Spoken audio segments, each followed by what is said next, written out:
बिस्मिल्लाहिर्रहमानिर्रहीम, अस्सलाम वालेकुम। मैं असदुल्ला खान हूँ। इमरान खान के गिर्द घेरा तंग करने की कोशिश की जा रही है। अदालतों में अचानक तेज़ी आ गई है और इमरान खान की जो पेशी के मौके पर उनकी हाजिर से इस्तिस्ना का जो मामला था उसमें उनकी दरख्वास्तों का मुस्तरद होना और ये फ़ैसला होना कि जी इमरान खान जो है वो हर सूरत में पेश हों और उनको हाज़िरी से इस्तिस्ना ना देने का फ़ैसला करना और फिर इस मौके पर जो जजेस की तरफ से रवैया अख्तियार किया गया। आज सिद्दीक जान ने आपको डिटेल से उस पर तफसीलात बता दी हैं, उस पर मैं दोहराता नहीं हूँ, लेकिन बहरहाल आप समझ सकते हैं कि मामला किधर को जा रहे हैं और उनको कहाँ ले जाने की कोशिश की जा रही है। तो इस पर तो मैं ज़्यादा बात नहीं करता। उसकी वजह यह है कि इस पर बहुत तफसील से सिद्दीक जान ने बात कर दी है। वो अपने ट्विटर पर भी सारा दिन बताते रहे, वीडियोज़ भी करते रहे, तो ये मालूमात तो आप वहीं से लीजिए। अब रह गया मामला ये कि लाहौर हाई कोर्ट में जो कुछ हुआ है उस पर मैं थोड़ा सा बताता हूँ और फिर एक दो खबरें आपके साथ शेयर करता हूँ। अच्छा जी, लाहौर हाई कोर्ट में जो है वो आज एक फिर दरख्वास्त दायर हुई। कल भी दरख्वास्त दायर हुई थी मुनीर अहमद साहब की तरफ से कि इलेक्शन कमीशन को हाई कोर्ट अपने फैसले पर अमल दरामद करने के लिए इलेक्शन कमीशन को पाबंद करे। फिर जब वो दरख्वास्त मुस्तरद होने के करीब थी तो उसको वापस ले लिया गया था और आज जो है वो एक और दरख्वास्त दायर की गई है और उस पर कहा गया है कि इलेक्शन कमीशन जो है वो आपके फैसले की तशरीह कराना चाहता है और इसके साथ साथ जो गवर्नर साहब हैं वो भी तशरीह कराना चाहते हैं आइन की। तो बहाने बनाए जा रहे हैं और उसको डिले करने की कोशिश की जा रही है। तो दरख्वास्त गुजार के वकील ने कहा कि इलेक्शन कमीशन के आपका हुक्म बड़ा वाज़ेह है, अदालत का हुक्म बड़ा वाज़ेह है कि इलेक्शन फौरी तौर पर इलेक्शन कमीशन डेट अनाउंस करे। तो इस पर जो है वो आप अब इस पर तशरीह चाहते हैं इलेक्शन कमीशन, तो हालांकि इसकी तशरीह की ज़रूरत नहीं है। और जज साहब ने कहा कि मैंने एक फैसला दिया है और इस फैसले को जो है वो मजाक ना बनाया जाए और इस फैसले को मजाक ना बनाया जाए। इलेक्शन कमीशन के पास 20 रोज हैं अपील करने का, उसके पास हक है, आप अदालत पे ज्यादा जोर ना डालें। अब इस पर एक टेक्निकल मामला है, इस पर मैं कुछ वकीलों से साथ बात करूंगा और मैं देखूंगा कि जब अदालत ये कहती है कि फौरी तौर पर इस पर अमल करें तो क्या फिर भी उसके पास एक महीना होता है जो है वो अपील करने का, या फिर वो अपील फौरी तौर पर करना होती है और वो जो टाइम लाइन अदालत देती है उससे पहले पहले अपील में जाना होता है। जैसे जब उस वक्त के लाहौर हाई कोर्ट ने हुक्म दिया था स्पीकर कौमी असम्बली राजा परवेज अशरफ को कि वो सुबह 11 बजे हमजा शहबाज से हल्फ लें, तो क्या उस 11 बजे से पहले पहले जो है वो अपील में जाना जरूरी था, या उस वक्त भी ये हो सकता था कि हमजा की दरखास्त, हमजा के बारे में जो हुक्म आया उसको ना माना जाता और एक महीने का इंतजार करने के बाद एक महीने बाद अपील की जाती और कहा जाता कि जी ये फैसला एक महीने बाद पहले आया था कि सुबह 11 बजे हल्फ लें और इसकी हमने खिलाफ वर्जी इसको हम जो है वो रिव्यू में जा रहे हैं या इसकी अपील चाहते हैं। तो क्या ये जो अदालत ने फैसला दिया है कि फौरी तौर पर जो है वो इस पर अमल दरामद किया जाए और इलेक्शन कमीशन तारीख दे, तो क्या ये इस पर भी क्या एक महीने का टाइम होता है अपील करने के लिए? बहरहाल ये कानूनी नुक्ता समझने के लिए अब अदालत ने खुद कहा है कि जिनके पास 20 रोज है ये अपील कर सकते हैं कि अपील करने का इनके पास हक है, तो आप अदालत पर ज्यादा जोर ना डालें। मगर इसमें कॉन्ट्राडिक्शन ये नजर आती है कि एक तरफ अगर अपील करने का एक महीने का हक है तो फिर अदालत के इस फैसले की क्या अहमियत हुई कि फौरी तौर पर इलेक्शन अनाउंस करें, और फिर इस तरह के केस में जहां पर आपके पास 90 दिन हो और 30 दिन गुजर चुके हों और उसमें भी क्या आप 30 दिन का अपील का हक देंगे, तो फिर वो 90 दिन के अंदर इलेक्शन तो आईनी और अमली तौर पर मुमकिन नहीं रहेंगे, मतलब अमली तौर पर मुमकिन नहीं रहेंगे जाहिर है, और आइन की वो शर्त पूरी करना मुमकिन नहीं रहेगा। तो ये कुछ हैरान कुछ चीजें। फिर बहरहाल अदालत ने इलेक्शन कमीशन से अब तक की जो पेशरफ्त रिपोर्ट है वो तलब की है। तो इस पर तो माहिरीन जो कानून है वो ज्यादा बेहतर रोशनी डाल सकते हैं और मेरी कुछ आज लोगों से बात भी होनी है, तो मैं इस पर मजीद जो है वो फिर इसको इलैबोरेट करूंगा इस नुक्ते को कि ये मामला किधर को जा रहा है। दूसरा, मैं अब आपको एक दो खबरें आपके साथ शेयर कर लेता हूँ। मैंने आपके साथ परसों की खबर शेयर की थी, गालिबन या कल की थी, कि परसों की थी शायद, कि इस्लामाबाद में जो मीटिंग हुई है जिसमें तारिक फजल चौधरी साहब के हवाले से उनकी सरजनिश की गई है और उन्होंने कुछ हनीफ अब्बासी की शिकायतें लगाई हैं, कुछ पार्टी की तंजीम ना होने के हवाले से बात हुई है।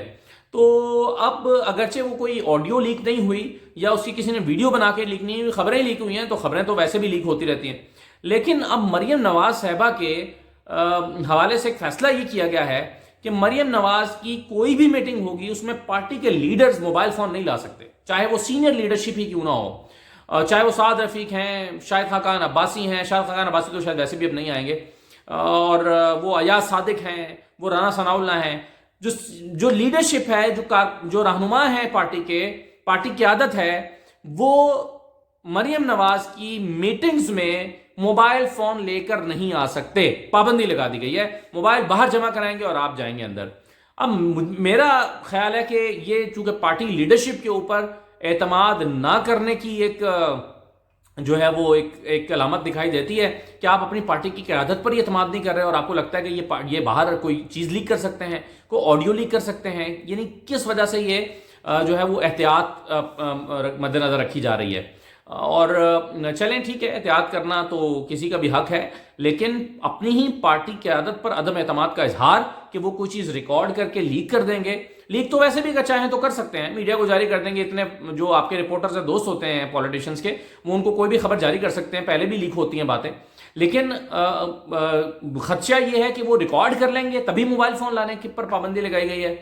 تو یہ میرا خیال ہے بڑا امبیرسنگ ہے پی ایم ایل این کی سینئر لیڈرشپ کے لیے کہ ان پر اعتماد نہیں ہے۔ چلیں جرنلسٹ وغیرہ کی تو بات سمجھ آتی ہے، بہت ساری میٹنگز میں ہم جاتے ہیں جہاں پر جرنلسٹ کے فون جو ہیں وہ باہر رکھے جاتے ہیں، ہم دیکھتے ہیں کہ بہت ساری امپورٹنٹ میٹنگز جو عسکری اداروں کے ساتھ بھی ہوتی ہیں اس میں بھی فون باہر رکھے جاتے ہیں، پھر کچھ جرنلسٹ جو ہیں وہ عمران خان صاحب سے ملتے ہیں تو آف دی ریکارڈ میٹنگز میں موبائل فون باہر رکھے جاتے ہیں، لیکن اس کے باوجود جو ہے وہ پارٹی لیڈرز کے اوپر یہ قدغن نہیں لگائی جاتی۔ مثلا آپ سوچیں نا، عمران خان پابندی لگائیں کہ شاہ محمود قریشی صاحب آپ اپنا موبائل فون باہر رکھوا کے آئیں، اسد عمر صاحب باہر رکھوا کے آئیں، تو اسد عمر اور شاہ محمود قریشی سوچیں گے یار ہماری اتنی بھی اوقات نہیں ہے کہ ہمیں اگر اتنا ہی کہہ دیا کہ آف دی ریکارڈ ہے تو اتنا کافی ہے، اس کو کوئی ریکارڈ تو نہیں کرے گا، تو اپنے پارٹی لیڈرز پہ اعتماد نہیں کر رہے۔ تو بہرحال یہ ہوا۔ اچھا، اب اس کی سزا بھی تجویز کی گئی ہے کہ اگر کسی شخص کی جیب سے موبائل فون برآمد ہوا تو اس کو فوری طور پر اجلاس سے باہر نکال دیا جائے گا۔ یعنی ایک بندے کے پاس دو فون بھی ہوتے ہیں نا، بعض دفعہ اکثر لوگ یہ کرتے ہیں کہ ایک فون باہر رکھ دیتے ہیں، ایک جیب میں رکھا رہنے دیتے ہیں، تو کسی کے پاس اگر پتہ چل گیا کہ فون ہے تو فون جو ہے وہ ان کو اس شخص کو اجلاس سے باہر نکال دیا جائے گا۔ تو آپ سوچیں گے ایک اور امبیرسمنٹ ہے پارٹی لیڈرز کے لیے کہ کس قسم کی پالیسی، اور یہ باقاعدہ ماڈل ٹاؤن لاہور میں ہونے والی میٹنگ میں پالیسی بنائی گئی ہے۔ اب یہ پالیسی بن گئی ہے کہ مریم نواز کی میٹنگ میں کوئی شخص موبائل فون لے کر نہیں جا سکے گا۔ تو یہ ہے۔ دوسرا، مریم نواز صاحبہ جو ایک انہوں نے سلسلہ شروع کر رکھا ہے پارٹی کے ورکرز کے ساتھ کنونشنز کا، تو اس میں اب اگلی جو ان کی نشست ہے وہ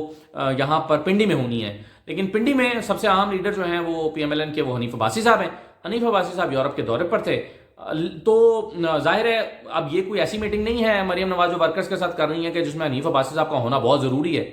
لیکن ایک سخت پیغام حنیف عباسی صاحب کے لیے جاری کیا گیا ہے اور کہا گیا ہے کہ وہ اس میٹنگ میں نہ پہنچے تو کانسیکوینسز ہوں گے۔ اچھا، اب اس میں ایک اور مسئلہ یہ ہے کہ فرانس گئے ہوئے حنیف عباسی صاحب اور آج شاید واپس بھی آ رہے ہیں اسی وجہ سے، تو حنیف عباسی صاحب کے بارے میں یہ غلط فہمیاں پھیلانے کی کوشش کی گئی ہے کہ وہ چونکہ شہباز شریف کے قریب ہیں اور ان کا دھڑا جو ہے وہ مریم نواز کے مخالف دھڑا ہے، اس لیے جان بوجھ کے وہ فرانس چلے گئے ہیں اور وہ مریم نواز کی میٹنگ میں شرکت ہی نہیں کرنا چاہتے، اس وجہ سے انہوں نے جان چھڑائی ہے۔ تو ان کو ایک سخت پیغام دیا گیا کہ اگر آپ پارٹی میں دھڑے بندیوں کی جو ہے وہ بنیاد رکھنا چاہتے ہیں یا تاثر دینا چاہتے ہیں کہ پارٹی کے اندر دھڑے بندی ہے تو اس سے پھر معاملات آگے نہیں چل پائیں گے۔ تو حنیف عباسی صاحب نے اپنا فرانس کا دورہ جو ہے وہ کینسل کیا ہے اور وہ واپس آ رہے ہیں۔ یہ خبر جو ہے وہ طارق عزیز صاحب نے دی ہے اور ان کی خبر جو ہے وہ میں آپ کے ساتھ شیئر کر رہا ہوں۔ تو حنیف عباسی صاحب بہرحال اب فرانس سے واپس آ رہے ہیں۔ آج عمران خان نے 6 بجے ایک اہم ترین خطاب کہا جا رہا ہے کہ کرنا ہے، جس میں وہ پالیسی میرا خیال سامنے رکھیں گے۔ ہو سکتا ہے کہ وہ اعلان ہی کر دیں جیل بھرو تحریک کا، اور ہو سکتا ہے کہ وہ کچھ اور پالیسی دیں۔ بہرحال ان کے خلاف اب چونکہ آج صدیق جان نے ایک جملہ کہا تھا اپنی ویڈیو میں کہ پہیے لگ گئے ہیں، عمران خان کے خلاف جو کیسز اس کو پہیے لگ گئے ہیں، تو وہ تیز ہو گیا کام، پہیے لگ گئے ہیں۔ تو یہ کیوں لگ گئے ہیں، عمران خان اس کو کیسے انٹرپریٹ کر رہے ہیں، یہ میرا خیال ہے وہ ابھی جب خطاب کریں گے تو اس سے ہمیں چیزیں سامنے آئیں گی۔ اجازت دیجیے، اللہ حافظ۔